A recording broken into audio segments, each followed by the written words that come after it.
Hello, everyone. It's Charlton. All right, so there's a video here of Nancy Pelosi.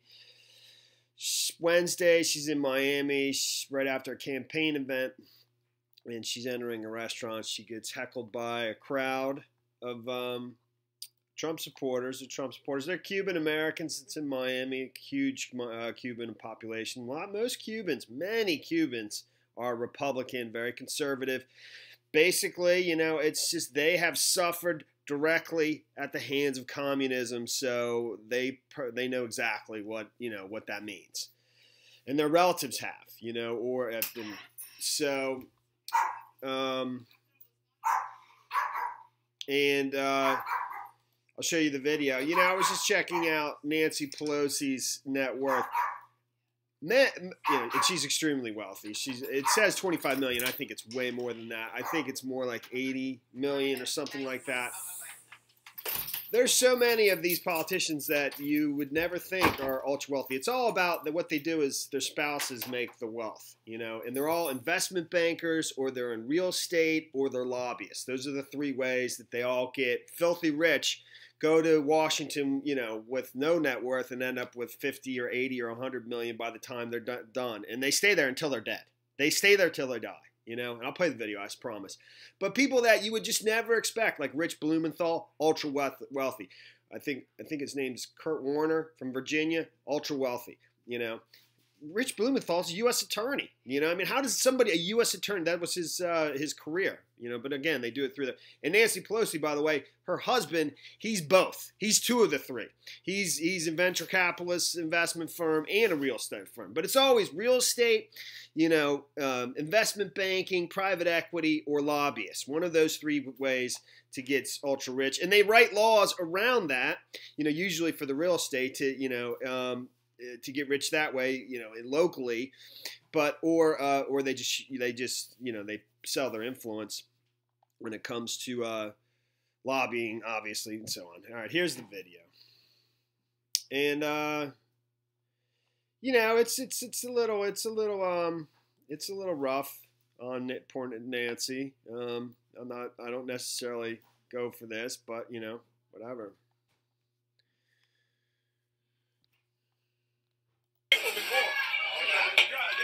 Look at Nancy Pelosi right here. Look at this piece of shit right here. Look at this piece of shit Pelosi right here. Fucking communist. You don't belong here, you fucking communist. Get the fuck out of here. Get the fuck out of here. Fuck you and your fucking Democrats. Afuera. Okay, so, and that, I think that's Trump hat on that woman. But they're Cuban Americans. I was wondering how old Nancy Pelosi is. She's old, man. And, she's always got at various stages of, I think, 78 years old. She looks really good for 78, man. She does. Dianne Feinstein, another one.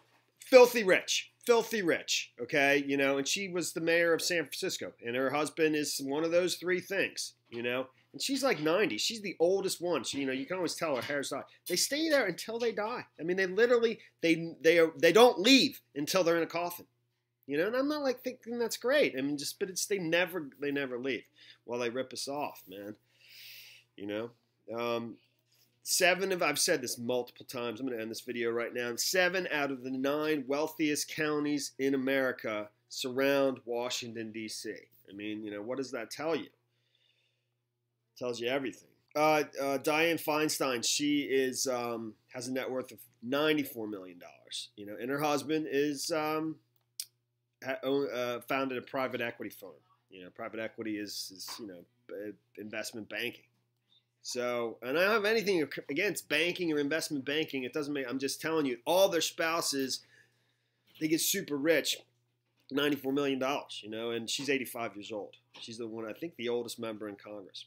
Anyways, but I thought it was just hilarious. It's always one of those three. I didn't even know. I just pulled it up, and sure enough, it's one of the three. Investment banking, real estate, or lobbying are the three ways that they all get ultra wealthy. There are some that don't, and it's funny because, one of them gets made fun of all the time. you know, but nobody makes fun of the people that are ripping us off.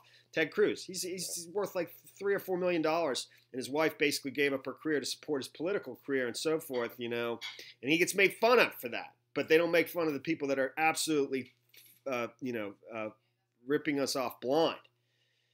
You know, I think even Bernie Sanders, actually, I think he had said that he's one of the least wealthy people in Congress. I think there's actually some truth to that, even though he has multiple homes, you know.